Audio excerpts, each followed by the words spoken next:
What's up, Brooklanders? Today I'm reviewing Antz, Ant Boy. I'm reviewing Mr. Ant Boy and Wasp Girl. Before I start the review, I'm gonna do another video reviewing your reviews of Ant-Man, so leave me your comments of what you thought of this movie down below. I only have a few subscribers, so if you comment below and it's not like a horrible, mean comment, it'll be in a video. Hooray, you'll be a part of my next video, so please do that. Okay, so Ant-Man and the Wasp's Quantumania is the newest movie in the MCU, starring Paul Rudd and everyone else. Jonathan Majors is here too. And so let's start there. Jonathan Majors, you've heard it 1,000 times. Jonathan Majors is really good. And performance-wise, I think Jonathan Majors is fantastic. And I'm kind of hyped that, I get to just watch Jonathan Majors beat up on beloved characters for all of 2023.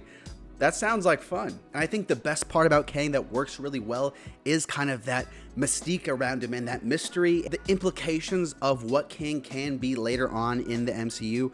I thought all of that stuff was really cool. Unfortunately though, besides that, I think the movie kind of gets lost outside of setting up Kang. I feel like this is a perfect example of a movie that exists to get Kang, and it kind of sucks that Ant-Man and all of the other Ant fam characters got pushed to the side for that. You can kind of instantly tell that this movie lacks kind of that charm, that Ant-Man charm, that the first films had. Paul Rudd's great. Paul Rudd's a fantastic actor. He's charismatic. He's always been really good as Ant-Man. He always has been. And I think that the Ant-Man story kind of clashes with the tone of Kang, and it doesn't really harmonize as well as I would have liked it to. I think Kang makes more sense to go up against a Doctor Strange or a Thor, someone like that. He feels like one of those villains, and I understand why in universe he has to clash with Ant-Man, but I just think the tones clash too much. It really sucks that we don't get a character like Luis, right? Michael Pena. Someone who has always been a huge factor in the charm of Ant-Man. It kind of makes the humor and the missed jokes stand out more, because when you're in a more serious and strange environment, you have to kind of force the jokes. They don't happen as naturally as they do with a generally lighthearted character like Luis. But the boy Kang is not without his faults, and I think that it was going to be a very tricky thing to do in the story, is balancing the tension of Kang with going up against Ant-Man. Because when Thanos steps on the scene in Avengers, his first real scene, what does he do? He kicks Hulk's ass, dude.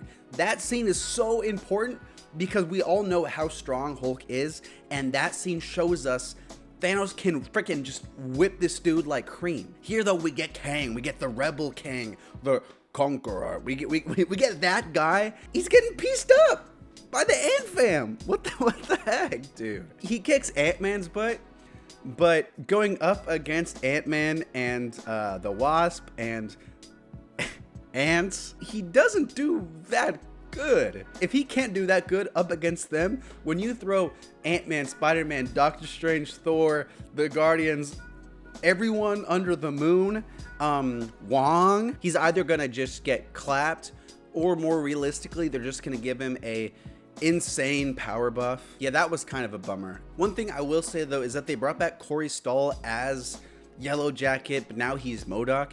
And I think the actor Corey himself, far better job in this than he did in the first Ant-Man. Cassie's a fine character. I wish that they would have killed somebody here to add a little more tension. It kind of just sucks knowing that we go into this movie and we know Kang's to some extent is gonna make it out. We know Ant-Man and the whole family are gonna make it out because that's just kind of how these things work. And it kind of just, it does a disservice to the movies as far as tension goes. There are just a lot of weird things though that just you have to buy, oh, Cassie makes a little teleporter to the quantum realm because she was bored. Who taught her? Hank Pym?